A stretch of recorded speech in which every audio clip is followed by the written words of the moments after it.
येन भूत् स्वयं रूप कदा मह्यं ददाति स्वपदान्तिकम् वन्देऽहं श्रीगुरो श्रीयुतपदकमलं श्रीगुरुर्वैष्णवांश्च श्रीरूपं साग्रजातं सहगण रघुनाथान्वितं तं सजीवं साद्वैतं सावधूतं परिजनसहितं कृष्ण चैतन्य देवं श्री राधा कृष्ण पादान् सहगण ललिता श्री विशाखान्वितांश्च हे कृष्ण करुणा सिंधो दीन बंधो जगतपते गोपेश गोपिका कांत राधा कांत नमोस्तुते तप्त कांचन गौरांगी राधे वृंदावनेश्वरी वृषभानुसुते देवी प्रणमामि हरिप्रिये वाञ्छाकल्पतरुभ्यश्च कृपा सिन्धुभ्य एव च पतितानां पावनेभ्यो वैष्णवेभ्यो नमो नमः। जय श्री कृष्ण चैतन्य प्रभु नित्यानंद श्री अद्वैत गदाधर श्रीवासादि गौर भक्तवृंद Hare Krishna Krishna Krishna Hare Hare Hare Rama Rama Rama Rama Hare Hare. Two more time. Hare Krishna Krishna Krishna Hare Hare Hare Rama Rama Rama Hare Hare Krishna Krishna Krishna Hare Hare Rama Rama Rama Hare Hare Hare Krishna. તો આજ આપણે આપ સૌનું સ્વાગત છે ઇસ્કોન અંતુર. પ્રભુજી, are you recording? Yes. Okay, thank you. સો આપ સૌનું સ્વાગત છે ઇસ્કોન અંતુર મેંગ્લોર તરફથી જે 18 દિવસનો ભગવદ ગીતા ક્લાસ ચાલી રહ્યો છે એમાં.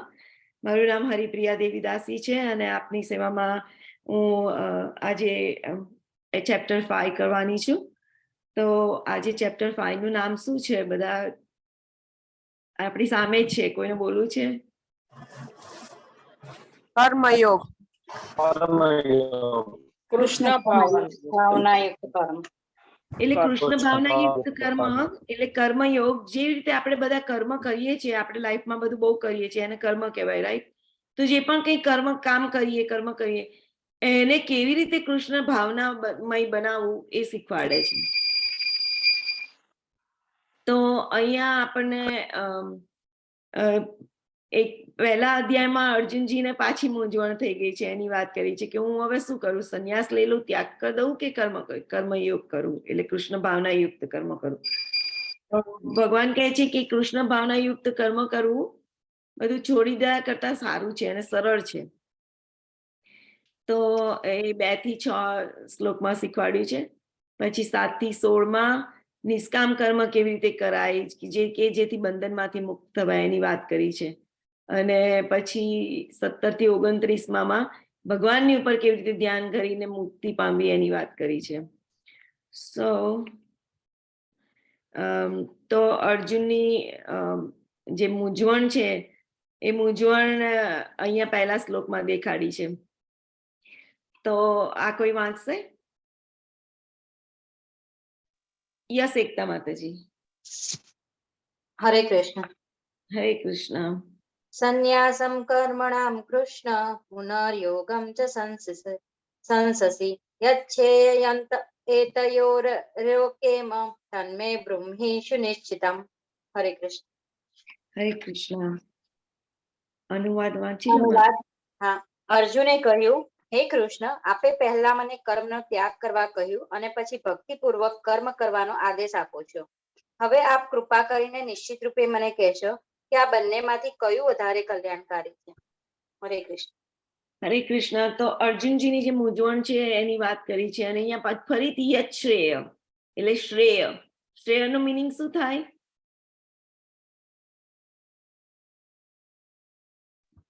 લાંબા ગાળા.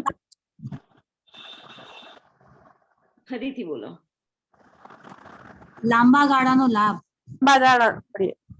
બહુ સરસ. અને પ્રેય એટલે ટૂંકા ગાળાનો. બહુ સરસ. તો ભગવાનની જોડે અર્જુનજી જયારે મૂંઝવણમાં આવી જાય છે ત્યારે ઓલવેઝ એવું જ કહે છે કે મારી માટે જે શ્રેયસ હોય એ કહો. તો લાંબા ગાળાનો ફાયદો શું છે એ કહો. તો ભગવાન પણ અર્જુનજીને કે આપણને ગમે ત્યારે પણ કંઈ પણ કે તો એ બધું આપણી માટે શાશ્વત કાળ માટે જ ફાયદો થઈ જાય આપણી માટે. તો ઓલવેઝ ભગવાનની જોડે આ જ પ્રાર્થના કરવાની કે મારી માટે પ્લીઝ જે શ્રેયસ કલ્યાણકારી હોય એ મને કહો. તો હવે ક્વેશ્ચન આવે છે કે ભાઈ ત્યાગ કરવો કે મારી માટે શું કલ્યાણકારી છે? પાછા કન્ફ્યુઝનમાં આવી ગયા અર્જુનજી. તો આ બંને છે એની અંદરથી કયું સંન્યાસ સારો કે કર્મયોગ સારો? આ કૃષ્ણ ભાવના કર્મયોગનું નામ, બીજું નામ કૃષ્ણ ભાવના યુક્ત કર્મ. જે ભક્તો હોય છે એ કૃષ્ણ ભાવના યુક્ત કર્મ કરતા હોય છે. તો કયું સારું? કર્મયોગ. કર્મ. કૃષ્ણ ભાવના યુક્ત કર્મ. સરસ સરસ. જયશ્રી માતાજીએ કીધું કર્મયોગ. બહુ સરસ. કર્મયોગ. કેમ આ સારું?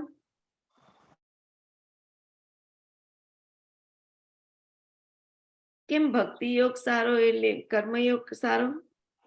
કેમ કે આપણે સંસારમાં રહીને કૃષ્ણમય થઈને કામ કરવાનું છે એટલે સારું. બીજા કોઈ?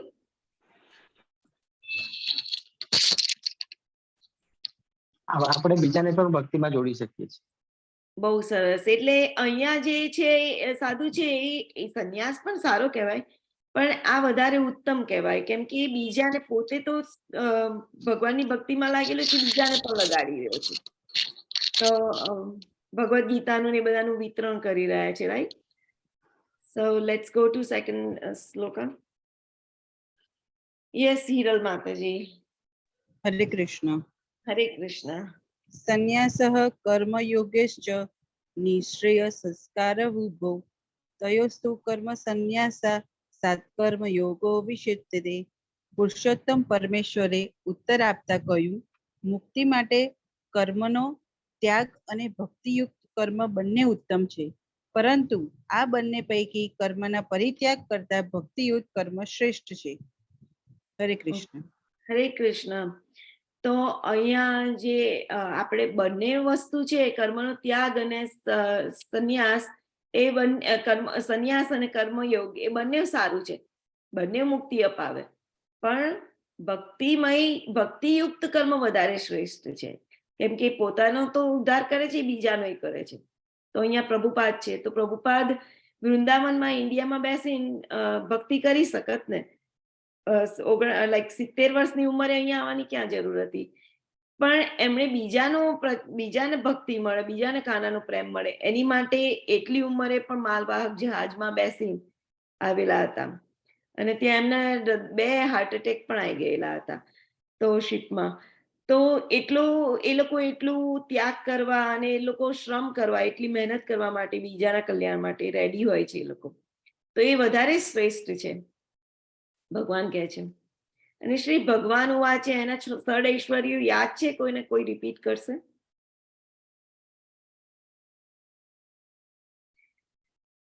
ભગવાનના 6 ઐશ્વર્ય 6 છે, ખબર છે ને? 6 ઐશ્વર્ય.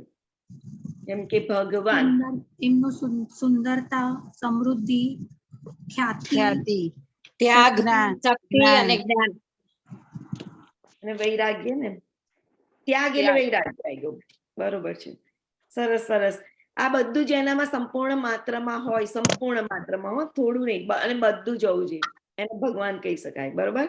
અને આ વ્યાખ્યા કોણે આપી છે?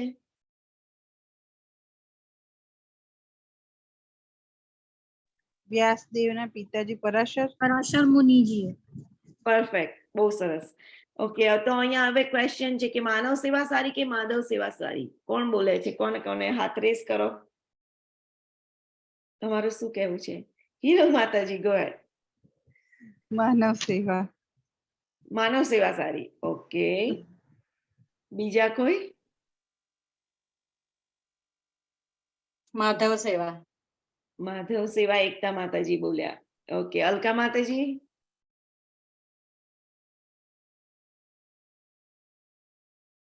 અનમ્યુટ કરો તમારી જે સેલ્ફને. માધવને ધ્યાનમાં રાખીને માનવ સેવા કરવાની. બહુ જ સરસ આન્સર છે. જયશ્રી માતાજી, તમારું શું કહેવું છે?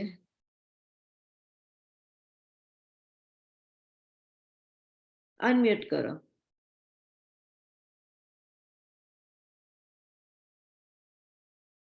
ઓકે, આઈ થિંક એમ જય શ્રી માતાજી અનમ્યુટ નથી થતું લાગતું તમારાથી. એનીવે, તો માધવ સેવા સારી કે માનવ સેવા? તો પછી એની અંદર રાજા નૃગની કથા છે. તો આ કથા કોઈને ખબર છે? રાજા નૃગ, પહેલા જેને અટેન્ડ કર્યું હશે એને ખ્યાલ હશે. તો જે રાજા નૃગ હોય છે, ધ્રુતિ માતાજી તમને કઈ કહેવું છે? તમારો હેન્ડ રેઝ છે. મ્યુટ છો માતા. માધવ સેવા માટે મેં હાથ મ્યુટ કર્યો હતો, હાથ રેઝ કર્યો હતો. ઓકે, બહુ જ સરસ, સારું છે. ચલો તો આપણે બધા જોઈએ કે શું સારું, માનવ સેવા સારી કે માધવ સેવા? ને આઈ થિંક એકતા માતાજીએ એક જવાબ આપી દીધો છે.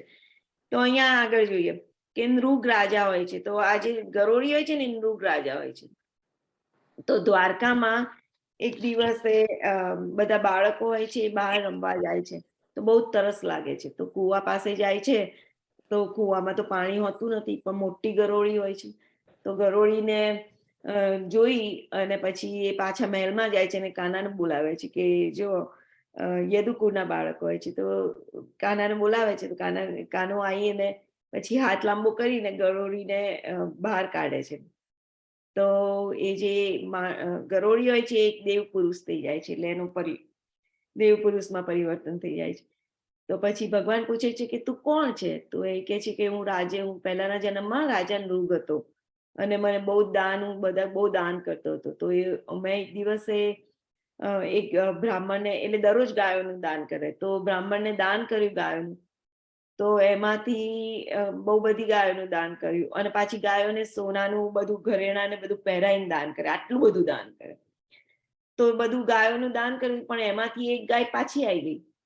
અને પછી તો અને બીજા દિવસે બીજા બ્રાહ્મણને ગાયનું દાન કર્યું. તો એ બ્રાહ્મણ જોડે જે પાછી આવેલી ગાય હતી એની જોડે જતી રહી. હવે આ રાજાને તો આ ખબર નથી. તો પહેલો જે બ્રાહ્મણ હોય છે એ આવે છે અને કહે છે કે મારી ગાય પાછી આવી ગઈ છે તમારી જોડે. તો તપાસ કરતા ખ્યાલ આવી કે પાછી આવી ગયેલી ગાય પેલા બીજા બ્રાહ્મણ જોડે જતી રહી. તો એ બીજા બ્રાહ્મણ જોડે જાય છે, કેમ કે પહેલા બ્રાહ્મણની જીદ હોય છે કે મને તો મારી ગાય જોઈએ. તો બીજા બ્રાહ્મણ જોડે જાય છે. તો બીજા બ્રાહ્મણને કહે છે કે ભાઈ મારી ગાય, પેલી ગાય આવી ભૂલથી આવી ગઈ છે, તો એ પાછી આપો. તો બીજો બ્રાહ્મણ કે ના અપાય, આવી ગાય ના આપી શકાય. તો પછી કેમ કે તમે મને દાનમાં આપી દીધી છે. તો પહેલા બ્રાહ્મણ જોડે જાય છે કે એની બદલામાં હું તને જોઈએ એટલી ગાયો આપું, પણ તને એ તો પણ પહેલું બ્રાહ્મણ ના પાડે છે કે મારે તો એ જ ગાય જોઈએ છે. તો આવી રીતે બંને બ્રાહ્મણ નામ તકરાર થાય છે અને એ બંને બ્રાહ્મણો અસંતુષ્ટ થઈ જાય છે. આ બંને બ્રાહ્મણો અને અસંતુષ્ટ થઈ જાય છે અને રાજાને શ્રાપ આપે છે કે તું ગરોળી બન. તો એવી રીતે રાજા અહીંયા ગરોળી બને છે. તો પછી ભગવાન પૂછે છે તો પછી આવું કઈ રીતે શક્ય બન્યું કે તું બહાર આવી શક્યો કુવાની? તો એને રાજા ફરીથી કહે છે કે એક દિવસ એક બીજો બ્રાહ્મણ મારી જોડે આવે છે, પણ એને ગાયો નથી જોતી હોતી. એને એના શ્રી રાધા કૃષ્ણના જે વિગ્રહ હોય છે એની માટે મંદિર બનાવવું હોય છે. એને બધા શાસ્ત્રોનું, ભગવદ્ ગીતા, ભાગવત એ બધાનું વિતરણ કરવા માટે ધન જોતું હોય છે. તો મેં એને ધન આપ્યું મંદિર બનાવવા માટે અને શાસ્ત્રોના પ્રચાર માટે મેં એને ધન આપ્યું. તો એનાથી એ બ્રાહ્મણ ખુશ થઈ જાય છે અને મને આશીર્વાદ આપે છે કે તને ભગવાનના દર્શન થાય. તો એના કારણે આજે મને તમારા દર્શન થયા છે. તો અને હું આ જે સંસાર છે એમાંથી મુક્ત થયો છું. તો હવે આપણે ખબર પડી કે આ રાજાએ કેવું કામ કરેલું. એક માનવ સેવા કરી, બ્રાહ્મણોની સેવા કરી, પણ એમાં કૃષ્ણ ભક્તિ નથી. અને બીજું જે કાર્ય હતું કે જે, અને એના કારણે પેલાના કારણે ગરોળી બનવી પડી. અને હવે આ બીજું જે કારણ છે એના કારણે બીજી જે દાન કર્યું, જેમાં ભગવાનનું મંદિર બનાવ્યું, ભાગવત શાસ્ત્રનું ને બધાનું વિતરણ થયું, તો એના કારણે એને ભગવાનના દર્શન થયા. તો આની ઉપરથી આપણને એ શીખવા મળે કે માધવ સેવા એ બહુ સારી. અને માતાજીએ જવાબ આપ્યો એ પ્રમાણે કે માનવ સેવામાં આપણે માધવ સેવા એડ કરી દઈએ. જેમ કે ઇસ્કોનના લોકો છે, તો એ લોકો ફૂડ ફોર લાઈફ નામનો એક પ્રોગ્રામ ચલાવે છે. તેની અંદર દરરોજના 1.5 લાખ છોકરાઓ, બાળકોને ભોજન આપે છે ફ્રીમાં. તો એમાં જે ભગવાનને ધરાયેલું જે ભોજન હોય છે એ એમને આપે છે. તો એમની પણ શુદ્ધિ થાય, એમની પણ આધ્યાત્મિક પ્રગતિ થાય. તો આ જે હોય છે એ માનવ સેવા તો કરો, પણ ભગવાનને એની અંદર ભગવાનને બધું અર્પણ કરીને પછી એ માણસને આપો તો એ માણસ એ આધ્યાત્મિક પ્રગતિ થાય છે એની, એ પણ ભગવાનની ભક્તિમાં આવતો હોય છે, આગળ વધતો હોય છે. તો એકલી માનવ સેવા નહીં કરવાની, માનવ સેવા તો કરો, પણ માધવ સેવા કરીને માનવ સેવા કરવાની, તો તમારો પણ ઉદ્ધાર થાય. તો અહીંયા 5.3 લેટ્સ ગો. કોણ વાંચે છે?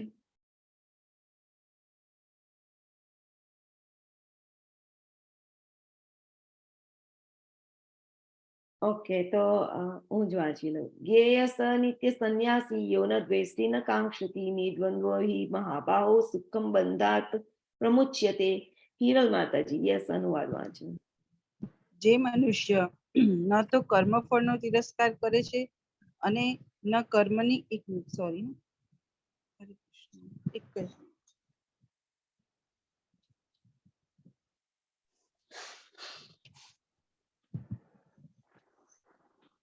હરે કૃષ્ણ. જે મનુષ્ય ન તો કર્મફળનો તિરસ્કાર કરે છે અને ન કર્મફળની ઈચ્છા રાખે છે તેને નિત્ય સંન્યાસી જાણવો જોઈએ. હે મહાબાહુ અર્જુન, આવો મનુષ્ય સર્વ દ્વંદ્વોથી રહિત થઈને ભૌતિક બંધનને સહજમાં પાર કરીને સંપૂર્ણપણે મુક્ત થઈ જાય છે. હરે કૃષ્ણ. હરે કૃષ્ણ.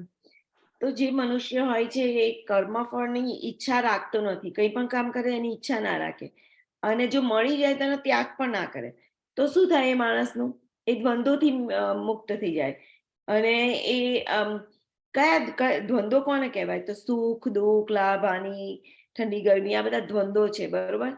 તો આ જે બધું ફીલ થતું હોય એ દ્વંદ્વો કહેવાય. તો એનાથી પણ મુક્ત થઈ જાય. અને એવી રીતે એ સંસારને, જે આજે શરીરનું બંધન છે, ભવસાગરમાં આપણે ગઈકાલે જોયું એ પ્રમાણે પડ્યા હોય, એ બધાથી મુક્ત થઈ જઈએ, આપણે ભગવાનની જોડે પાછા જઈએ.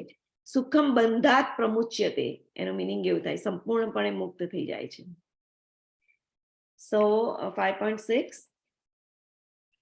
કોણ વાંચશે? ઓકે, જય શ્રી માતાજી વાંચો.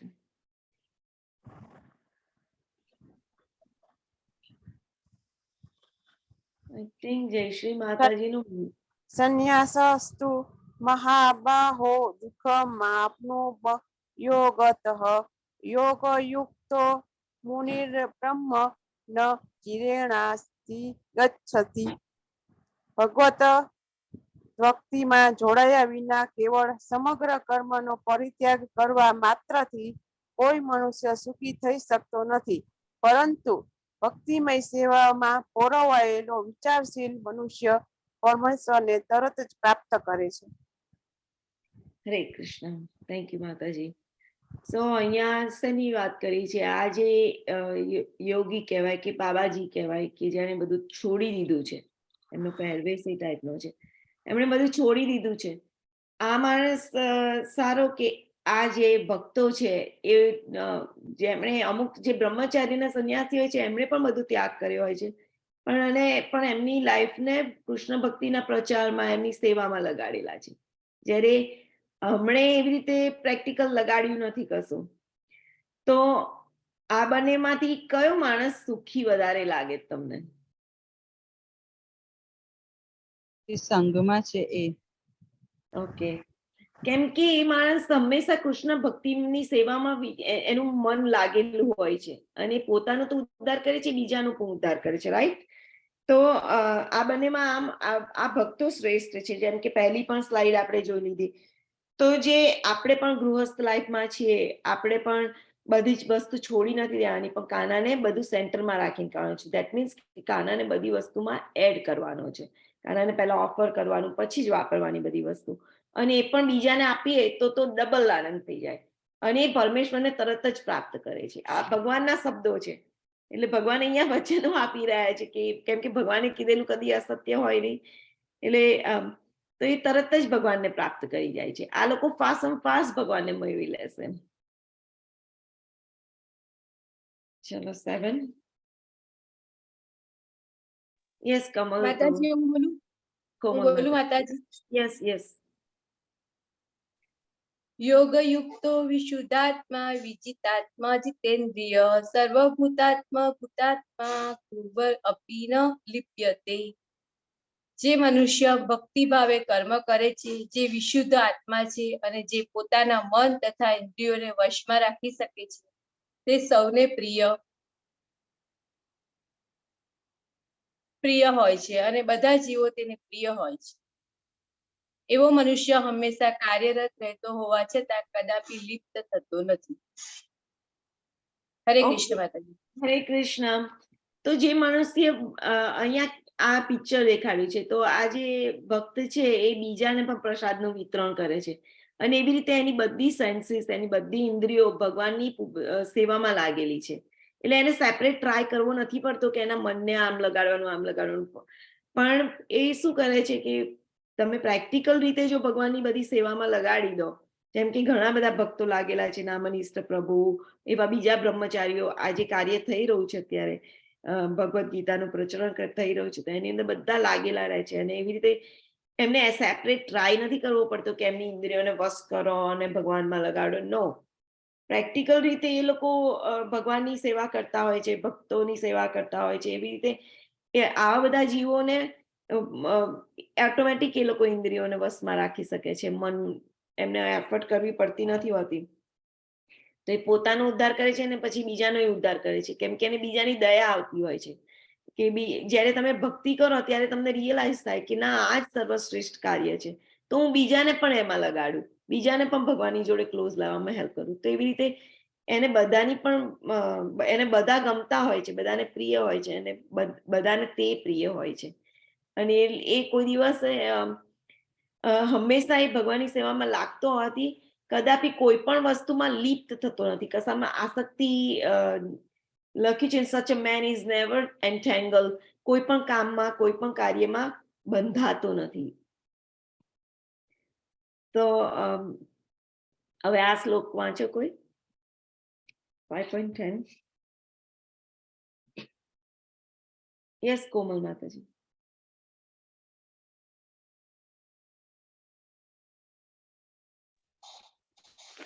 બ્રહ્મણાધ્યામ કર્માણી સર્વ તત્પરતા કરોતિ લિપ્તેન સ પાપેન પદ્મપત્ર નિવામ ભસા.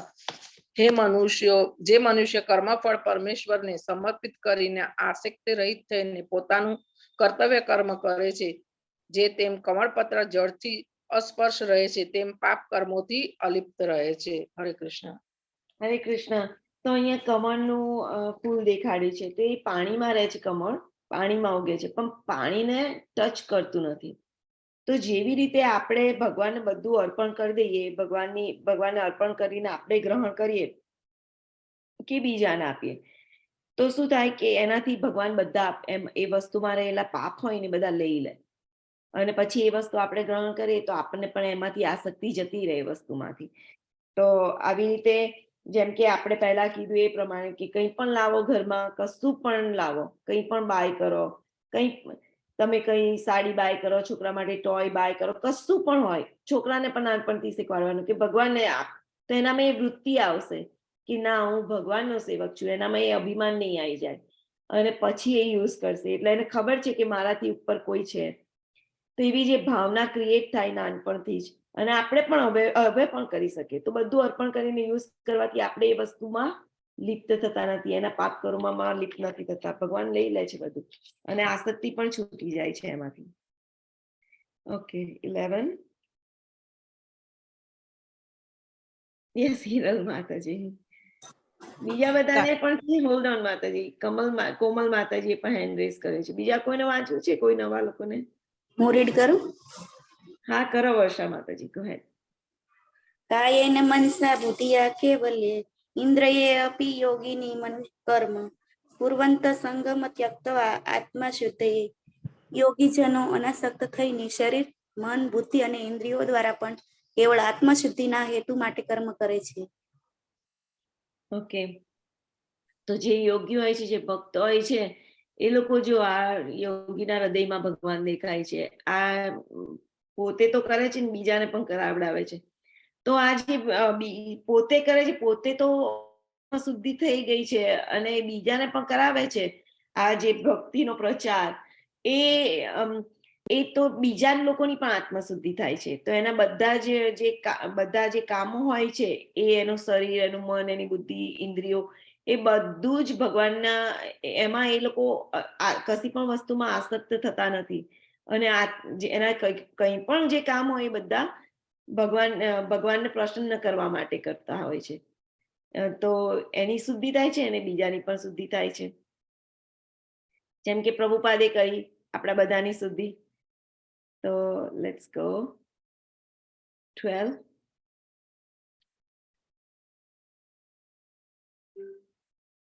ઓકે, તો અલકા માતાજી, ગો હેડ.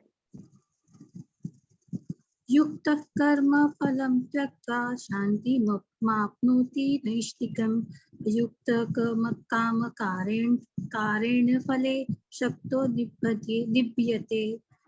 अनुवाद: ભક્તિમાં સ્થિર થયેલો મનુષ્ય પરમ શાંતિ પામે છે, કારણ કે તે પોતાના સર્વ કર્મના ફળ મને અર્પિત કરે છે. પરંતુ જે મનુષ્ય ભગવાન સાથે સંલગ્ન હોતો નથી તથા જે પોતાના શ્રમના ફળોનું લોભી છે, તે બદ્ધ થઈ જાય છે. હરે કૃષ્ણ. હરે કૃષ્ણ. તો જે અત્યાર સુધી આપણે બધું સાંભળ્યું કે ભક્તિમાં લાગેલો રહે છે, એના બધા કામો ભક્તિમાં લાગતા હોય છે, તો એ આસક્તિ એને થતી નથી, પાપ કર્મો થતા નથી એનાથી, અને એ બીજાની પણ પોતાની આત્મશુદ્ધિ કરે છે, બીજાની પણ આત્મશુદ્ધિ કરે છે. તો આવો જે માણસ છે, પોતાના જે ભક્ત છે, એ 100% ભક્તિમાં સ્થિર થઈ જાય છે. અને એવું સ્થિર થવાથી એને શાંતિ મળતી હોય છે. અને એને શાંતિ મળે છે. પણ જે માણસ આવું કરતો નથી, એને શું થાય છે? જે ભગવાનના શ્રદ્ધા નથી, જે ભગવાન જોડે સંલગ્ન થતો નથી, એ માણસને શું થાય છે કે એ માણસ પોતાના જે કર્મો કર્યા હોય, જે શ્રમપૂર્વક કર્યા હોય ને, આપણે કેવું કામ કરીએ છીએ, ભગવાન એને ગોખર એટલે ગધેડાની જેમ કામ કરેલું હોય એવું કે છે, ભગવાન કહે છે. ઓકે, તો એ માણસની જે મહેનત હોય છે, એના જે ફળ હોય છે, એનો લોભી થઈ જાય છે, કેમ કે એના કોઈ પણ કામ ભગવાનને સેન્ટરમાં રાખીને કરાતા નથી હોતા. તો આવું કરવાથી એના જે ફળ હોય છે, એનો લોભી થઈ જાય છે. એને ગમે છે કે મને આનું આ ફળ મળે, પેલું ફળ મળે, અને એના કારણે એ જીવન જન્મ મૃત્યુ જરા વ્યાધિમાં એટલે શરીરમાં બંધાઈ જાય છે, ફરીથી જન્મ લે છે. તો અહીંયા ઉદાહરણ છે, અહીંયા અદ્વૈતાચાર્ય છે, આ જે છે એ અદ્વૈતાચાર્ય છે, અને એ શાલિગ્રામ છે, એની પૂજા કરતા હોય છે તુલસીદળ અને ગંગાજળથી. તો આવા જે હોય છે એ એકદમ શાંતિ પામેલા હોય છે, કેમ કે ભક્તિમાં ટોટલી સ્થિર હોય છે. એ ખરેખર તુલસીદળ અને ગંગાજળથી શાલિગ્રામની પૂજા કરતી વખતે ભગવાનને જમીન ઉપર બોલાવે છે કે આ ભૂલોકમાં આવો, અને પછી ભગવાન આવે છે, ચૈતન્ય મહાપ્રભુ. અને અહીંયા જે બીજો માણસ છે એ માંસ ખાય છે, આલ્કોહોલ પીવે છે. તો એવી રીતે એ એના કર્મ કરે છે, તો એને ફરીથી જન્મ લેવો પડે છે એ પ્રાણીના સ્વરૂપમાં. તો એવી રીતે એ શરીરમાં બદ્ધ થઈ જાય છે. Okay, let's go to 13. કોણ વાંચશે? એકતા માતાજી. સર્વકર્માણિ મનસા સંન્યાસ્યાસ્તે સુખમ વસી નવદ્વારે પુરે દેહી નૈવ કુર્વન્ન કારયન. અનુવાદ: જ્યારે દેહધારી જીવાત્મા પોતાની પ્રકૃતિને વશમાં કરી લે છે અને મનથી બધા કર્મોનો પરિત્યાગ કરે છે, ત્યારે તે 9 દ્વાર વાળા નગર ભૌતિક શરીરમાં કશું કર્યા વગર કે કરાવ્યા વગર સુખપૂર્વક રહે છે. હરે કૃષ્ણ. હરે કૃષ્ણ. તો કોઈને ખબર છે કે 9 દ્વાર વાળું શરીર 9 દ્વાર વાળું છે? તો કયા કયા 9 દ્વાર છે? યસ, જય શ્રી માતાજી. કોમલ માતાજી બંધ થઈ ગયા હાથ ઊંચો કરતા. 2 આંખ, 2 કાન, પછી 2 નાકની ઘ્રાણેન્દ્રિય, મોઢું અને કમરની નીચેના 2 દ્વાર, જનેન્દ્રિય અને ગુદા. ઓકે, તો આ 9 દ્વાર થઈ ગયા. તો લેટ્સ ગો ટુ 16. કોણ વાંચશે? આ કોમલ માતાજી વાંચે. કોમલ માતાજી, ગો હેડ. જ્ઞાનેન તુ તજ્ઞાનમ યેષા નાસ્તિત આત્મનમ તેષામાદિત્યવજ જ્ઞાનમ પ્રકાશંતિ તત્પરમ. જ્યારે કોઈ મનુષ્ય અવિદ્યાને નષ્ટ કરવાની જ્ઞાનથી પ્રભુત થાય છે, ત્યારે જેવી રીતે દિવસે સૂર્ય દ્વારા આખું બધું પ્રકાશિત થાય છે, તેવી રીતે એ જ્ઞાનથી બધું જ પ્રગટ થઈ જાય છે. Okay, Hare Krishna. Hare Krishna. Thank you માતાજી. તો જેવી રીતે આપણે સૂર્ય ઉગે તો સવારમાં સૂર્ય ઉગે તો કેવું પ્રકાશ ધીરે ધીરે આવે છે અને એવી રીતે બધું ક્લિયર થતું જાય છે, આપણે બધું દેખાતું જાય છે. તો એવી રીતે આપણા હૃદયમાં અંધકાર છુપાયેલો છે, એ અજ્ઞાન કહેવાય. તો એને પ્રકાશિત કરવા માટે આપણે ભગવદ્ ગીતા રૂપી જ્ઞાનનું આપણે જે અત્યારે નાખી રહ્યા છે પ્રકાશ, એ એના દ્વારા આપણા હૃદયમાં બધું અંધકાર જતું રહે છે. સૂર્ય આવવાથી બધો અંધકાર તરત જ જતો રહે, ઓટોમેટિક. એવી રીતે ભગવદ્ ગીતા, ભગવાનનું નામ, ભગવાનનું પ્રસાદ બોલીએ, કરીએ, સાંભળીએ, જે 9 રીતે ભક્તિના સ્ટેપ આપણે જોઈ ગયા કે શ્રવણમ, કીર્તનમ, વિષ્ણુ સ્મરણમ, એવી રીતે આપણે કરીએ તો શું કે એનાથી આપણા હૃદયનો જે અંધકાર હોય એ દૂર થઈ જાય, અજ્ઞાન દૂર થઈ જાય, કેમ કે આ બધું જ્ઞાન છે. Let's go to 17. કોણ વાંચશે? કોમલ માતાજી. લાસ્ટ ટાઈમ જયશ્રી માતાજીનો હાથ ઊંચો હતો. ગો ગો જયશ્રી માતાજી. ઓકે, ધ્રુતિ માતાજી ટ્રાય કરવો છે? મ્યુટ ઉપર છો માતાજી, તમારે ટ્રાય કરવો છે ધ્રુતિ માતાજી? હા, કરું છું. તદ બુદ્ધગયસ્તદાત્માનસ્તન નિષ્ઠાત પરાત્પરામ ગચ્છન્ત્યમ પુનરાવૃત્તિ જ્ઞાની ધૂર્ત કલ્મષા. ભાવાર્થ વાંચ્યું? અનુવાદ. જ્યારે મનુષ્યની બુદ્ધિ, મન, શ્રદ્ધા તથા આશ્રય સર્વથા ભગવાનમાં જાય છે, ત્યારે તે પૂર્ણ જ્ઞાન દ્વારા સર્વ સંશયોથી વિશુદ્ધ થઈને સીધો મુક્તિ પંથે જાય, આગળ વધે છે. હરે કૃષ્ણ. થેન્ક યુ માતા કૃષ્ણ. તો જ્યારે આવી રીતે જ્ઞાન મળી જાય અને એની ભગવાનનામાં સ્થિર થઈ જાય એ ભક્ત, મન, બુદ્ધિ, શ્રદ્ધા અને આશ્રયથી, તો પછી શું થાય છે? એના હૃદયમાં રહેલા જે સંશયો હોય છે, સંશયો કોને કહેવાય? કોઈ કહેશે સંશય કોને? એટલે શંકા, મીન્સ કે નો સ્થિરતા નથી, એટલે શું કરવું ન શું કરવું એમ ખબર ન પડે, કરવું શું કરવું. કન્ફ્યુઝન માતાજી. વિચારો. ઓકે, બીજી કોઈ? એકતા માતાજી. બીજા કોઈ? પ્રભુજી પણ બોલ્યા. કન્ફ્યુઝન માતાજી, કન્ફ્યુઝન એ શુદ્ધ થઈ જાય. Okay, anyone else? મનીષા માતાજી. વિચારો. ઓકે, મનીષા માતાજી. જય શ્રી માતાજી, બોલો.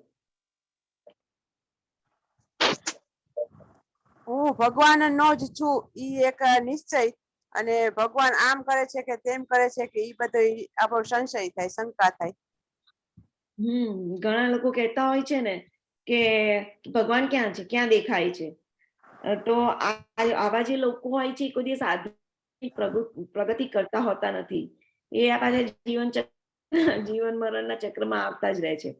એટલે આ બધા જે સંશય હોય છે એ જ્ઞાનથી, પૂર્ણ જ્ઞાનથી શુદ્ધ થઈ જાય છે અને એ માણસ આગળ વધે છે મુક્તિના પંથે.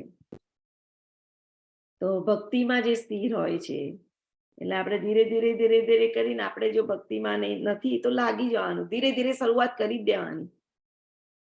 ઓકે, 5.8. કોણ વાંચશે?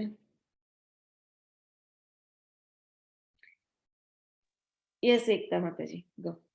વિદ્યા વિનય સંપન્ને બ્રાહ્મણે ગવિહસ્તિની સુનીચેવ શ્વપાકે ચ પંડિતામ સમદર્શન. અનુવાદ. વિનમ્ર સાધુઓ તેમના યથાર્થ જ્ઞાનના પ્રતાપે વિદ્વાન તથા વિનય બ્રાહ્મણને ગાય, હાથી, કૂતરા તથા ચંડાળને સમાન દ્રષ્ટિથી જુએ છે. હરે કૃષ્ણ. હરે કૃષ્ણ. તો અત્યાર સુધીની જે ભક્તની ચર્ચા કરીએ એનું આગળ શું થાય છે? પંડિતા સમદર્શિન. પંડિતા સમદર્શિન એટલે એ દરેક ગાય હોય, માણસ હોય, કૂતરું હોય, હાથી હોય, ચાંડાળ હોય, બધાના હૃદયમાં, ઇવન ટ્રીના બધાના હૃદયમાં સમાન દ્રષ્ટિથી ભગવાનને જુએ છે, પરમાત્માના દર્શન કરે છે. પંડિતા સમદર્શિનમ. ઓકે, કોણ વાંચશે? યસ, ધૃતિ માતાજી.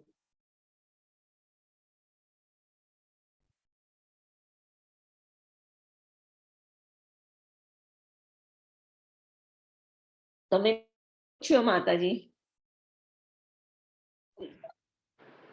બાહ્ય સ્પર્શે સપ્તાત્મા વિંદયાત્મા સુસપ્યત સુખમ ય બ્રહ્મ યોગમ યુક્તાત્મા સુખમ અક્ષર મનુષ્યતે.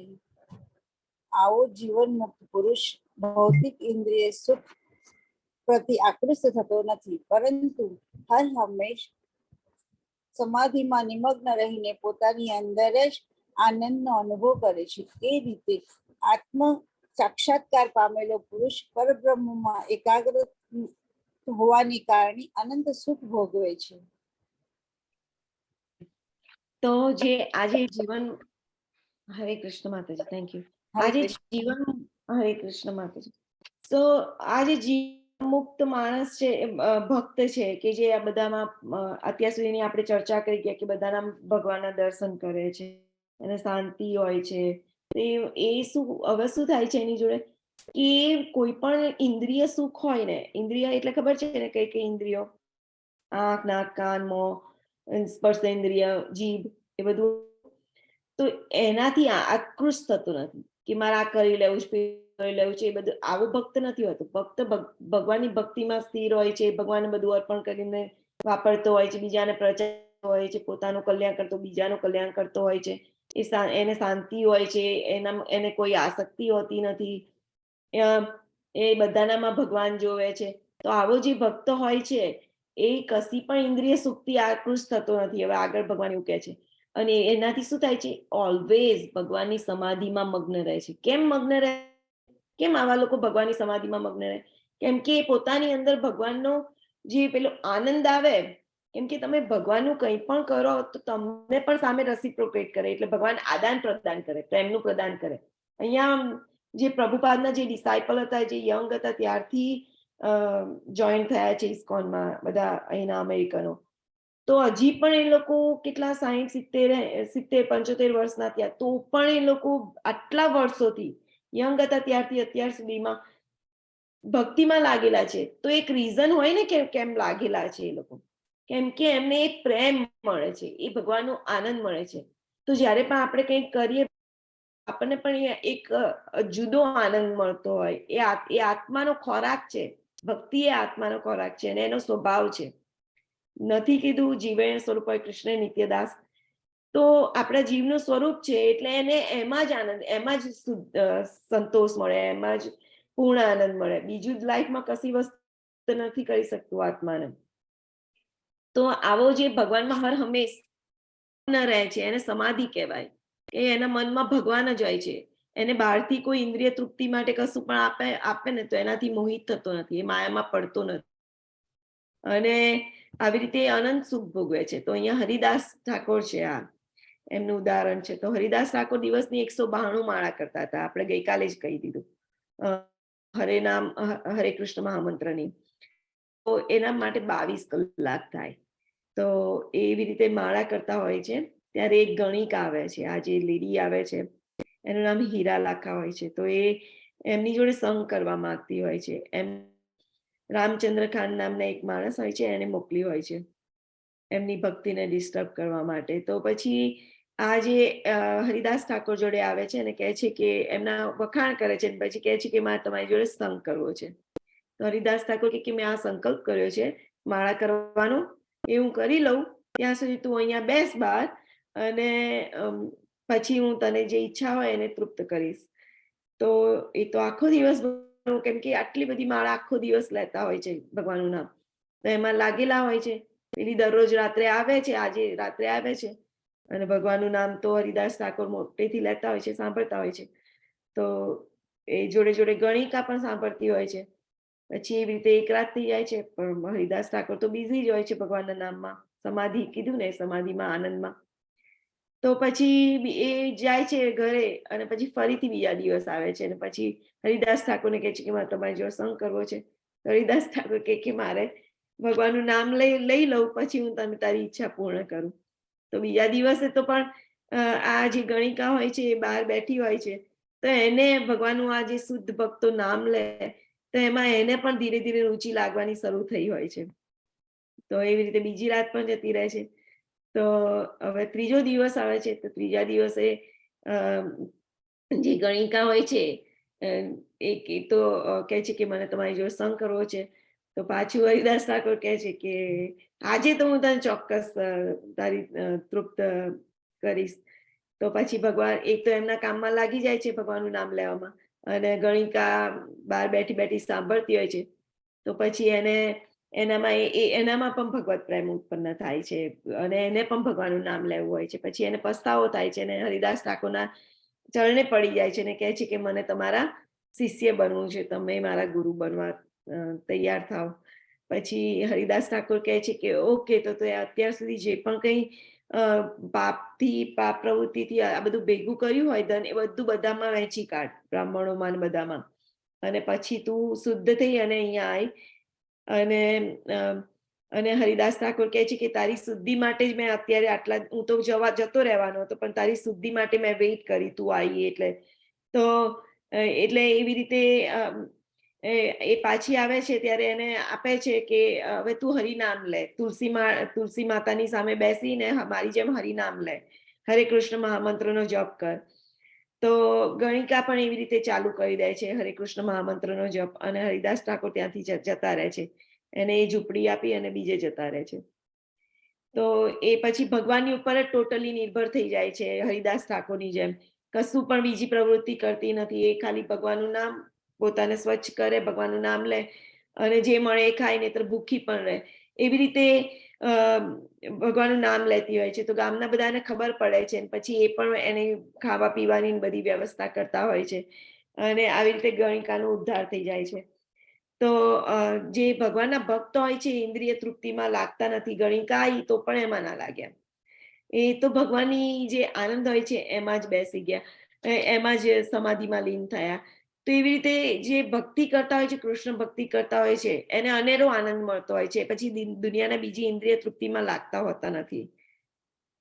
તો અહીંયા શ્લોક નંબર 22 ઉપર જઈએ. Let's go. કોણ વાંચશે? મનીષા માતાજી, તમે વાંચો. અને અલ્પેશ પ્રભુ હોય તો તમે અનુવાદ વાંચજો. અલ્પેશ પ્રભુ માતાજી, તમારું મ્યુટ છે. મનીષા માતાજી, હા, ગો હેડ. येहि संस्पर्शजा भोगा दुःखयो नय एव ते आद्यन्तवन्त कौन्तेय न तेषु रमते बुधः. બુદ્ધિશાળી મનુષ્ય ભૌતિક ઇન્દ્રિયોના સંસર્ગથી ઉત્પન્ન થનારા સુખોભોગમાં રસ લેતો નથી, કારણ કે તે દુઃખના મૂળ કારણરૂપ બની રહે છે. હે કૌંતેય, આવા સુખોનો આદિ તથા અંત હોય છે, તેથી સુખ્ય મનુષ્ય તેના આનંદ લેતો નથી. હરે કૃષ્ણ. હરે કૃષ્ણ. તો જે હોશિયાર માણસ હોય છે, બુદ્ધિશાળી હોય, જેમ કે આ જે ભક્તો હતા હરિદાસ ઠાકોર જેવા, એ ભગવાનની ભક્તિમાં 100% લાગેલા છે, બરોબર. તો એવા લોકો હોય, અને આપણે પણ જો સ્માર્ટ બનીએ તો આપણને પણ ખબર પડે કે આ ઇન્દ્રિય તૃપ્તિમાં લાગવું ના જોઈએ. કેમ કે ઇન્દ્રિય તૃપ્તિ કરીએ તો એનું પરિણામ શું હોય છે? દુઃખ જ હોય છે. તો સુખ માટે જ છે, પણ મળતું હોય છે દુઃખ. કેમ કે આ જગત દુઃખાલયમ અશાશ્વતમ છે. આ જગતની ડિઝાઇન જ એવી રીતે કરી છે કે તમને દુઃખ મળે. અને સુખ શું છે? તો દુઃખની જેમ દુઃખનું દુઃખ એબ્સન્સ હોય, ગેરહાજરી દુઃખની, એ સુખ કહેવાય. જેમ કે માછલી હોય, પાણીમાં પડી હોય એક માણસ પાણીમાં પડ્યો હોય પણ એને થોડીક મિનિટ માટે જો બહાર કાઢવામાં આવે તો એને બહુ જ સારું ફીલ થાય. એક જ સેકન્ડ માટે, કે ખબર છે પહેલાના જમાનામાં રાજાઓ હતા એ બધાને સજા કરતા હતા તો બોટમાં લઈ જાય અને પછી પાણીમાં વચ્ચે નીચે ડુબાડી રાખે અને પછી એ તડપે બરોબરનું અને પછી બહાર કાઢે એટલે એને સારું લાગે. તો આપણે આ દુઃખાલયમાં પડ્યા છે. આ દુઃખાલય, દુઃખનો આલય એવું સાગરમાં પડેલા છે, બરોબર. તો એની અંદર દુઃખ જ મળવાનું છે. થોડીક મિનિટ માટે જો એ દુઃખની ગેરહાજરી, એટલે જે પેલો પાણીમાં હતો ત્યારે દુઃખ ફીલ થતું હતું પણ જેવો બહાર કાઢ્યો તો એને કેવું સારું લાગ્યું એક ક્ષણ માટે, પછી પાછો અંદર. એવી રીતે આપણી જોડે કરવામાં આવે છે, કેમ કે આ જગત જેલ છે. આ આપણી માટે, આત્મા માટે આ જેલ છે. એની ડિઝાઇન અહીંયા આપણને ફીલ થાય કે આપણે દુઃખમાં છે તો ભગવાનની સેવા કરી શકીએ અને પછી ભગવાનની જોડે પાછા જઈ શકીએ, કેમ કે આપણને ખ્યાલ આવે કે આપણે અહીંયા બિલોંગ થતા નથી. આપણે ભગવાનના ધામમાં, જ્યાં અત્યંત આનંદ છે, ત્યાં બિલોંગ કરીએ છીએ. તો અહીંયા જે ઇન્દ્રિય તૃપ્તિ આપણે જે કરીએ તો એનું પરિણામ દુઃખ આવે છે, એના ઉદાહરણો આપ્યા છે. કે જે આ હાથી હોય છે તો એ હાથી છે ને, શિકારી લોકો શું કરે કે હાથી માદા હાથી હોય, ફિમેલ હાથી, એને બરોબર ટ્રેન કરી દે અને હાથીને ફસાવવા માટે. તો પછી આ જે હાથી હોય છે એની પાછળ જાય અને પછી પેલા શિકારી લોકો છે એ પેલો જે ફિમેલ હાથી છે, માદા હાથી, એને એક સાઈડ કરી દે અને આ હાથી ત્યાં એની પાછળ દોડતો હોય તો ખાડામાં પડી જાય. આ ખાડાઓની ઉપર પહેલા એ લોકોએ ગ્રીનરી બિછાયેલી હોય એટલે એને ખ્યાલ ના આવે, એની અંદર પડી જાય. એટલે સુખની શોધમાં જતા જતા દુઃખ મળી જાય. અચાનકથી આપણી જોડે દુઃખ નથી આવતું. પહેલા ઉદાહરણ આપ્યું કે જંગલ, આગ લાગી જાય, જંગલમાં કોઈ આગ ના લગાડી હોય, એવી રીતે આગ લાગી જાય. તો આપણી જિંદગીમાં ઈચ્છતા ના હોય તો પણ અચાનકથી બધું આવી જતું હોય છે. તો એવી રીતે સુખની શોધમાં હોય છે હાથી, પણ દુઃખ એને મળે છે. તો એવી રીતે આ જે ભમરો છે અહીંયા, તો ભમરો એને એની ઇન્દ્રિય, કઈ ઇન્દ્રિય યુઝ કરી? સૂંઘવાની, નાક. તો એની પ્રવૃત્તિ શું છે નાકની? સૂંઘવું. એ સૂંઘવાના એનાથી આકૃષ્ટ થઈ ગયો અને કમળમાં જઈને બેસી ગયો. કમળમાં જઈને બેસીને સૂંઘતો હોય છે, મજા કરતો હોય છે અને પછી સાંજે કમળ બંધ થઈ જાય છે અને પછી એ ત્યાં મરી જાય છે. તો આવી રીતે સુખ મેળવવા માટે દુઃખ મળી જતું હોય છે. અને એવી રીતે માછલી હોય છે, એને ખાવાનું બહુ, એટલે જીભ એને લગાડી, રાઈટ, એને ખાવાનું, જીભને ખાવાનું બહુ ગમે, સ્વાદ બહુ ગમે. તો એના કારણે પેલા જે માણસ હોય એને પકડવા જતો હોય એ આવી રીતે નાખે કાંટો એની પર થોડુંક મીઠ લગાડી, તો એની અંદર એ ખાવામાં પકડાઈ જાય છે. એટલે એને માછલી એની ઇન્દ્રિય લગાડી, જીભને લગાડી ત્યારે એ ફસાઈ ગઈ, રાઈટ, દુઃખમાં. એવી રીતે અહીંયા જીવડા છે, જીવડા હોય એ તેજથી આકર્ષાય, એની આંખો, નાક, અહીંયા નાક લગાડ્યું, અહીંયા જીભ લગાડી, અહીંયા હાથીએ જનેન્દ્રિય લગાડી. તો એવી રીતે અહીંયા જીવડા છે, એને શું લગાડ્યું? એને તેજથી આકૃષ્ટ થઈ ગયા. તેજને દેખ્યું ને, ક્યાંથી દેખ્યું? આંખોથી. તો આકૃષ્ટ થઈ ગયા, તો એની જોડે ગયા તો અથડાઈને મરી જાય છે. સવારે જોઈએ તો ઢગલો જીવડા મરેલા હોય લાઇટની નીચે, રાઈટ. તો એવી રીતે એ લોકો સુખની પ્રાપ્તિ માટે જતા હોય છે અને દુઃખ મળતું હોય છે. અહીંયા હરણ છે તો એને સાંભળવામાં એને કાન વાપર્યા, એને સાંભળવું હતું, કાન ઇન્દ્રિય વાપરી, તો એને સાંભળવામાં ગમે તો મોરલી વાગતી હોય, શિકારી એને પકડવા જાય તો મોરલી વગાડે, તો એને સાંભળવાની ઈચ્છામાં એની જોડે જાય અને પછી પકડાઈ જતું હોય છે. એવી રીતે જે સ્માર્ટ માણસો હોય છે એ આવી ઇન્દ્રિય તૃપ્તિમાં પડતા નથી, કેમ કે એને ખબર હોય છે કે દુઃખો મને આ દુઃખ આપશે, તો દુઃખ આપશે તો પછી દુઃખોનું કારણ બની જશે જો ઇન્દ્રિય તૃપ્તિ કરીશ તો. એટલે આપણી ઇન્દ્રિયોને ભગવાનની સેવામાં લગાડવાની. ઋષિકેશ સેવનમ ભક્તિ રુચ્યતે. જો આપણે એની સેવામાં લગાડીએ તો આપણી ઇન્દ્રિયો પવિત્ર થઈ જતી હોય છે અને આપણે દુઃખ નથી મળતું. આપણે ભગવાનની જોડે આનંદ કરીએ છીએ, રાઈટ. જેમ કે પેલા પંડિતો કરે, પેલા ભક્તો કરે છે, સમાધિમાં લીન હોય છે, હંમેશા મગ્ન હોય છે. અને એટલે એ જે સ્માર્ટ માણસ હોય છે આમાં લાગતો નથી ઇન્દ્રિય તૃપ્તિમાં. Let's go to 29. તો શાંતિ જે મેળવવી હોય તો એનું સૂત્ર શું છે? તો આ શ્લોક વાંચે, બહુ જ સરસ શ્લોક છે. To participate, raise hand. નવા પાર્ટિસિપેટ, અલકા માતાજી. I want કે અલ્પેશ પ્રભુ વાંચે. પ્લીઝ અલ્પેશ પ્રભુ તમે અનુવાદ વાંચો તો સારું. તો અલકા માતાજી તમે શ્લોક વાંચી લો. ભોક્તારમ યજ્ઞ તપસામ સર્વલોક મહેશ્વરમ સુહૃદયમ સર્વભૂતાનામ જ્ઞાત્વા મામ શાંતિ મૃચ્છતિ. હરે કૃષ્ણ માતાજી. હરે કૃષ્ણ. અલ્પેશ પ્રભુ, આર યુ અવેલેબલ?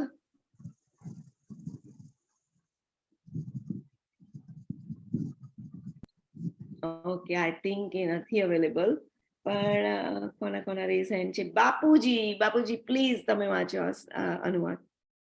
હરે કૃષ્ણ માતાજી. અનુવાદ બાય પ્રભુપાદ જય. મને સમસ્ત યજ્ઞો તથા તપસ્યાનો પરમ ભોક્તા, સમસ્ત ગ્રહો તથા દેવોનો પરમેશ્વર તેમજ સમસ્ત જીવોનો હિત કરતા શુભેચ્છક મિત્ર તરીકે જાણી મારી ભાવનામાં ઓતપ્રોત થયેલો મનુષ્ય સંસારના દુઃખોમાંથી શાંતિ પામે છે. ભાવાર્થ વાંચો માતાજી. આખો ભાવાર્થ કેટલો લાંબો છે મને ખબર નથી માતાજી પ્રભુજી. લગભગ એક પેજ છે, આખું પેજ ઉપર આખું પેજ છે. તો હું પહેલા થોડુંક સંક્ષિપ્તમાં થોડુંક કહી દઉં, પછી વાંચો છો પ્રભુજી? હાજી. ઓકે, થેન્ક યુ પ્રભુજી. માતાજી હું પણ પહેલા જોઈન થવા જાઉં છું 4:30 એટલે 4:30 હું નીકળી જઈશ. હરે કૃષ્ણ. ઓકે, તો અત્યારે કેટલા વાગ્યા છે? 4:30 એટલે તો 3 મિનિટમાં 4:30 થઈ જશે ને? મને ઇન્ડિયાનો ટાઈમ ખ્યાલ નથી. 5 મિનિટ. બસ 5 મિનિટ પછી 5 મિનિટ છે. ઓકે, તો ચલો પ્રભુજી વાંચી લો ફટાફટ. આપણે વાંચી લો, વાંધો નહીં. માયાના પાસમાં એક મિનિટ પ્રભુજી, જેની જોડે ભગવદ ગીતા હોય એ પ્લીઝ જોડે લઈ અને 5મા અધ્યાયનો 29મો શ્લોક જોઈ શકે છે. યસ પ્રભુજી. બાપુજી જી માતાજી. માયાના પાસમાં સપડાયેલા સમગ્ર બદ્ધ જીવો આ ભૌતિક જગતમાં શાંતિ પામવા ઉત્સુક રહે છે, પરંતુ તેઓ ભગવદ્ ગીતાના આ ભાગમાં સમજાવેલા શાંતિ પામવાના સૂત્રને જાણતા નથી. શાંતિનું સૌથી શ્રેષ્ઠ સૂત્ર માત્ર આ જ છે કે ભગવાન શ્રી કૃષ્ણ સમગ્ર માનવીય કર્મોના ભોગતા છે. મનુષ્યએ ભગવાનની દિવ્ય સેવામાં સર્વસ્વનું સમર્પણ કરવું જોઈએ, કારણ કે તેઓ જ સર્વ ગ્રહોના તથા તે ગ્રહો પરના દેવતાઓના સ્વામી છે. તેમનાથી મોટું કોઈ જ નથી. સર્વદેવોમાં સૌથી મહાન એવા શિવજી તથા બ્રહ્માજીથી પણ તેઓ મહાન છે. વેદોમાં શ્વેતાશ્વતર ઉપનિષદ 6.7માં પરમેશ્વરને તમિક્ષરાણામ પરમ મહેશ્વરમ દેવાદિદેવ કહ્યા છે. માયાથી મંત્રમુક્ત થઈને બધા જીવો સર્વત્ર પોતાનું પ્રભુત્વ સ્થાપવાનો પ્રયત્ન કરી રહ્યા છે, પરંતુ વાસ્તવમાં તેઓ ભગવાનની માયાના પ્રભુત્વ હેઠળ રહેલા છે. ભગવાન ભૌતિક પ્રકૃતિના સ્વામી છે અને બધ જીવો પ્રકૃતિના કઠોર નિયમોને આધીન છે. જ્યાં સુધી મનુષ્ય આ વાસ્તવિક તથ્યોને સમજી લેતો નથી, ત્યાં સુધી આ દુનિયામાં વ્યક્તિગત રીતે કે સામૂહિક રૂપે શાંતિ મળવાની કોઈ શક્યતા નથી. કૃષ્ણ ભાવનામૃતનો ભાવ આ મુજબ છે. ભગવાન કૃષ્ણ પરમેશ્વર છે અને મહાન દેવો સહિત સર્વ જીવાત્માઓ તેમના આશ્રિત છે. મનુષ્ય સંપૂર્ણ કૃષ્ણ ભાવનામૃતમાં જ સંપૂર્ણ શાંતિ પામી શકે છે. આ 5મો અધ્યાય, જેને સાધારણ રીતે કર્મયુગ કહે છે, તે કૃષ્ણ ભાવનામૃતનું વ્યવહારિક સ્પષ્ટીકરણ છે. કર્મયોગ દ્વારા મુક્તિ કેવી રીતે મળે તે પ્રશ્નનો અહીં જવાબ આપવામાં આવે છે. કૃષ્ણ ભાવનામૃત કર્મ કરવાનો અર્થ એ છે કે ભગવાન સર્વેશ્વર છે એવા સંપૂર્ણ જ્ઞાનથી કાર્ય કરવું. આવું કાર્ય આધ્યાત્મિક જ્ઞાનથી ભિન્ન હોતું નથી. પ્રત્યક્ષ કૃષ્ણ ભાવનામૃત એ ભક્તિયોગ છે અને જ્ઞાન યોગ એવો માર્ગ છે કે જેનાથી ભક્તિ યોગનો માર્ગ પામી શકાય છે. કૃષ્ણ ભાવનામૃતનો અર્થ છે પરમેશ્વર સાથેના પોતાના સંબંધના પૂર્ણ જ્ઞાન સાથે કર્મ કરવા, અને કૃષ્ણ અર્થાત પૂર્ણ પુરુષોત્તમ પરમેશ્વરનું પૂર્ણ જ્ઞાન હોવું એ આ ભાવનાની પૂર્ણતાનો અર્થ છે. ભગવાનના અણુઅંશ રૂપે શુદ્ધ જીવ પરમેશ્વરનો નિત્ય દાસ છે. માયા પર પ્રભુત્વ કરવાની ઈચ્છાથી તે માયાના સંપર્કમાં આવે છે અને આ જ તેના અનેક દુઃખોનું કારણ છે. જ્યાં સુધી તે પ્રાકૃત પદાર્થોના સંપર્કમાં રહે છે ત્યાં સુધી તેને ભૌતિક જરૂરિયાતો માટે કર્મ કરવું પડે છે. પરંતુ કૃષ્ણ ભાવનામૃત મનુષ્યને આધ્યાત્મિક જીવનમાં લાવે છે, પછી ભલે ને તે ભૌતિક કાર્યક્ષેત્રમાં હોય, કારણ કે ભૌતિક જગતમાં ભક્તિ સાધના કરવાથી જીવનું દિવ્ય સ્વરૂપનું પ્રગટ થાય છે. મનુષ્ય જેટલો વધુ પ્રગતિ પામેલ હોય છે તેટલા પ્રમાણમાં તે ભૌતિક બંધનમાંથી મુક્ત રહે છે. ભગવાન કોઈનો પક્ષપાત કરતા નથી. મનુષ્યના કૃષ્ણ ભાવનામૃતમાંના વ્યવહારિક કર્તવ્ય પાલન પર બધો આધાર રહે છે. જે મનુષ્યની ઇન્દ્રિયો પર સર્વ પ્રકારે નિયંત્રણ કરવામાં તથા કામના અને ક્રોધના પ્રભાવને જીતવામાં સહાય કરે છે, અને જે મનુષ્ય ઉપરોક્ત મનોવિકારોને વશમાં રાખીને કૃષ્ણ ભાવનામૃતમાં દ્રઢ રહે છે, તે વસ્તુતઃ દિવ્ય અવસ્થામાં અથવા બ્રહ્મ નિર્વાણ અવસ્થામાં સ્થિત થાય છે. કૃષ્ણ ભાવનામૃતમાં અષ્ટાંગ યોગનો આપોઆપ જ અભ્યાસ થાય છે, કારણ કે જે અંતિમ જે સિદ્ધ કરવાનું હોય છે તે કૃષ્ણ ભાવનાથી સિદ્ધ થઈ જતું હોય છે. યમ, નિયમ, આસન, પ્રાણાયામ, પ્રત્યાહાર, ધારણા, ધ્યાન તથા સમાધિની સાધના દ્વારા ધીરે ધીરે પ્રગતિ થઈ શકે છે. પરંતુ ભક્તિ યોગમાં તો આ પ્રસ્તાવના રૂપે જ હોય છે, અને ભક્તિથી જ મનુષ્યને પૂર્ણ શાંતિ મળી શકે છે. એ જ જીવનની પરમ સિદ્ધિ છે. આ પ્રમાણે શ્રીમદ ભગવદ્ ગીતાના કર્મયુગ કૃષ્ણ ભાવના મુક્તિયુક્ત કર્મ એ નામના 5મા અધ્યાય પરના ભક્તિ વેદાંત ભાવાર્થો પૂર્ણ થાય છે. હરે કૃષ્ણ માતાજી. રજા લો માતાજી. હા, હરે કૃષ્ણ. માતાજી રજા લો. હરે કૃષ્ણ. હા, કઈ વાંધો નહીં. Thank you. હરે કૃષ્ણ. તો આ શ્લોક બહુ જ સરસ છે. બધાને ગોખવું હોય ને તો ગોખી કાઢજો. અમુક શ્લોકો બહુ જ સરસ સરસ હોય છે, તો હું તમને જણાવતી રહીશ. પહેલો જે અધ્યાયનો પહેલો શ્લોક હતો, બીજા અધ્યાયનો 2.7, 2.11, 108 શ્લોકો તમે શીખી જાઓ તો શું કે આવી કોઈ તમે એને યાદ કરતા રહો તો તમારી પણ પ્રગતિ થતી રહે કે ભગવાનનું શું કહેવા માંગે છે એનું શ્લોકોમાં, એનો તમે પ્રચાર પણ કરી શકો, બીજાને પણ શીખવાડી શકો. અને આપણી જોડે એનો ક્લાસ પણ હોય છે 108 શ્લોક શીખવાનો, તો એનું બીજું ગ્રુપ છે. એવી રીતે આ પ્રભુજી જે બાપુજી હતા એ ભક્તિ સદાચાર પણ એટેન્ડ કરે છે. તો ભક્તિ સદાચારમાં જે ભક્તિના આ બધું તિલક કર્યું, આ કેમ કર્યું તિલક, કેમ તુલસી માળા પહેરી, તમારે ભગવાને કેમ ધરાવવું જોઈએ, બધું જ શીખવાડે છે એની અંદર. તો એનો અલગ ક્લાસ હોય છે. કોઈને જોઈન કરવા હોય તો આ બધા ક્લાસની લિંકો તમને આવશે, તો જોઈન કરી શકો તમે ગ્રુપમાં. અને જુદા જુદા ટાઈમે બધું ચાલતું હોય છે. એનીવે, તો હવે આપણે 5.29 આ કોણ વાંચે છે? વાંચી લીધો ને આપણે કે ફરીથી એક વખત વાંચો? વંચાઈ ગયો તો ફરીથી એક વખત વાંચો. બહુ સરસ શ્લોક છે. ભોક્તારમ યજ્ઞપસામ સર્વલોકે મહેશ્વરમ સુહૃદય સર્વભૂતાનામ જ્ઞાવામાં શાંતિ મૃગચ્છતિ. હરે કૃષ્ણ માતાજી. હરે કૃષ્ણ. મને સમસ્ત યજ્ઞો તથા તપશ્ચર્યાનો પરમ ભોક્તા, સમસ્ત ગ્રહો I don't know, share.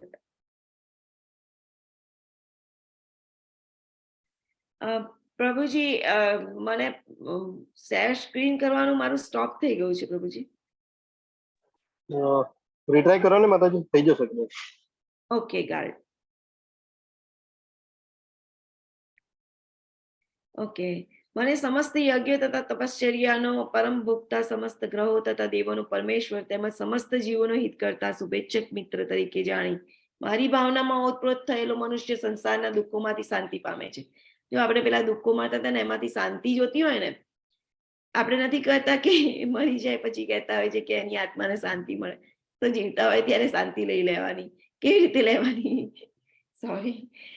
તો એ શાંતિ કેવી રીતે મળે આપણને? કે જ્યારે આપણે જાણીએ કે હું ભગવાનનો દાસ છું, ભગવાનનો સેવક છું, જેમ કે ભાવાર્થમાં પ્રભુપાદે કહી દીધું, અને એવી રીતે આપણે ભગવાનની સેવા કરીએ તો આપણને એ શાંતિ મળી શકે. આપણે જ્યારે જાણીએ કે ભોક્તારામ યજ્ઞ તપસામ, એટલે ભગવાને સમસ્ત યજ્ઞો, તમે જે દાન, તપશ્ચર્યા, જે પણ કંઈક કરો, યજ્ઞો કે કંઈ પણ કરો, તો એના ભોક્તા કોણ છે? કૃષ્ણ છે. ભોક્તારામ યજ્ઞ તપસામ સર્વલોક મહેશ્વરમ, બધા લોકોના. એટલે કે આપણે જે અહીંયા કીધું કે જે બધા ગ્રહો છે, બધા જે દેવતાઓ છે, બધાના સ્વામી, બધા જીવોના બધાના સ્વામી સર્વલોક મહેશ્વરમ કાનો છે. અને સુરદમ સર્વભૂતાનામ, બધાના આપણી જોડે આપણે તો રહીએ છીએ જીવ શરીરમાં જીવ તરીકે, અને આપણી જોડે બાજુમાં ભગવાન રહેલા છે. પણ જ્યારે જીવ છે એ ભગવાનથી ઉલટું મોં કરીને બેઠેલો છે, ઊંધું મોં. પણ જ્યારે ભક્તિ કરીએ છીએ, આવી રીતે ભગવદ્ ગીતા સાંભળીએ છીએ, તો આપણને જ્ઞાન આવે છે, તો આપણે એની ટ્રાય કરીએ છીએ ને મોં ફેરવવા. એવી રીતે મોં ફેરવીએ છીએ તો પછી ખબર પડે છે કે ભગવાન છે, ભગવાન પણ આપણી જોડે આદાન પ્રદાન કરતા થઈ જાય છે. આપણે ઊંધું મોં કરીને બેઠા છે, તો એને જાગૃત કરવાનું.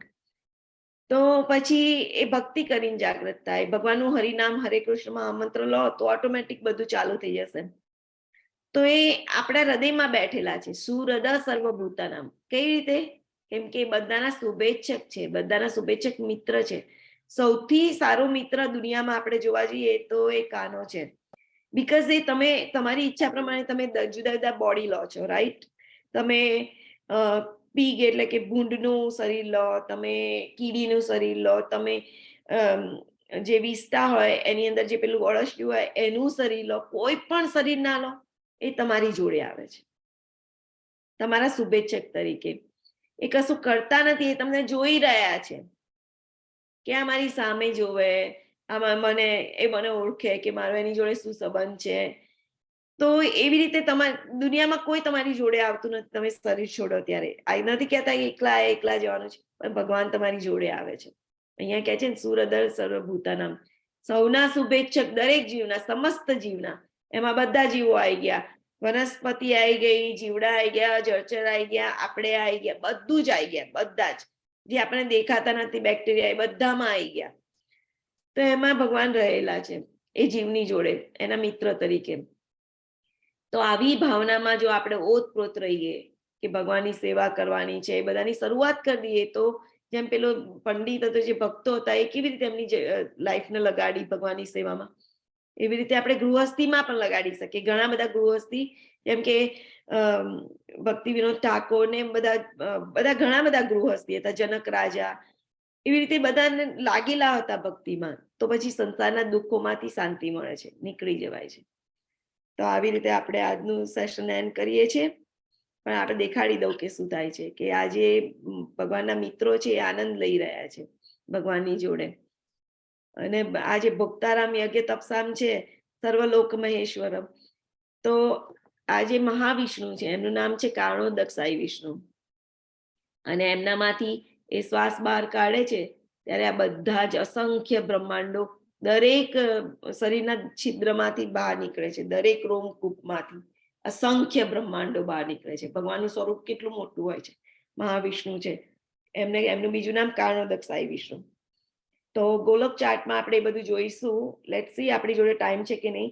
પણ એમના દરેક જે છિદ્ર હોય છે રોમકૂપમાંથી અસંખ્ય બ્રહ્માંડો નીકળે છે. તો આ બધાના માલિક છે. એક બ્રહ્માંડમાં શું શું હોય છે?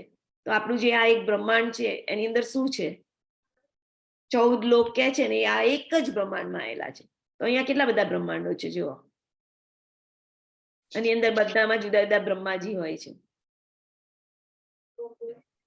તો આપણે આ બ્રહ્માંડની અંદર, તમે ઇન્ડિયામાં બેઠેલા છે, હું અહીંયા બેઠેલી છું, અને તમે કોઈ ગામ સ્ટેટમાં હો, ગુજરાતમાં છો, ગુજરાતમાં પાછા સિટીમાં કોઈ હોય, અને ધારો કે અમદાવાદમાં હો, તો અમદાવાદમાં પાછા કોઈ વિસ્તારમાં કે પાલડી વિસ્તારમાં કે એલિઝબેથ જે હોય, અને એમાંય પાછા એકદમ નાની કોઈ ફ્લેટમાં કે ક્યાંક રહેતા હોય કે ઘરમાં, અને એમાંય પાછા તમે રહેતા હો, તો તમે કેટલા અણુ થઈ ગયા. ઉપર જઈએ તો દેખાવ કશું જ નહીં. ઇવન પ્લેનમાં હોય તો પણ નથી દેખાતું નીચે. કેટલા બહુ નાના નાના રમકડા જેટલા દેખાય છે, થોડેક ઊંચેથી, પછી તો દેખાતા જ નથી. તો આપણે અણુ છીએ અને ભગવાન વિભુ છે. તો આવી રીતે આપણે આજનો એન્ડ કરીશું સેશન. હરે કૃષ્ણ. જય શ્રીલા પ્રભુપાદ. યસ, કોઈને કઈ ક્વેશ્ચન હોય, કશું હોય તો કરી શકાય. અને ગોલોક ચાર્ટ લેવા માટે બીજી આપણને 15 મિનિટ એટલીસ્ટ જોશે, તો આપણી જોડે ટાઈમ છે? યસ એકતા માતાજી, ગો હેડ.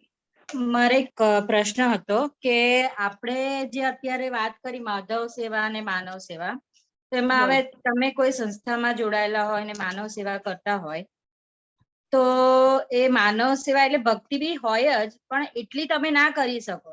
જેવી રીતે તમે કહો છો 16 માળા કરો કે આમ, તો એટલું તમે ટાઈમ નથી આપી શકતા સંસારમાં રહીને, તો શું માનવ સેવા એ છોડી દેવી જોઈએ? હરે કૃષ્ણ માતાજી, સોરી ટુ ઇન્ટરપ્ટ યુ માતાજી. ગોલોક ચાટ આપણે લેવાનો હોય તો રેકોર્ડિંગ ઓન રાખું, અને ક્વેશ્ચન આન્સર લેવાનો હોય તો રેકોર્ડિંગ હું સ્ટોપ કરી દઈશ. પણ તમે ભક્તિ સદાચારમાં જાઓ છો ને, આજે મારે હું કરીને આવ્યો, હું લાઈવ કરીને આવી ગયો પાછો. એમાં આવી ગયા તો આપણે જોઈ લઈએ. માતાજીનો ક્વેશ્ચન છે, બીજા કોઈનો ક્વેશ્ચન હોય અને બધાને પૂછી લઈએ કે 1 કલાક તો ઓલરેડી જતો રહ્યો છે, પણ જેને પણ વાંધો ના હોય તો આપણે ગોલોક ચાર્ટ લઈ લઈએ.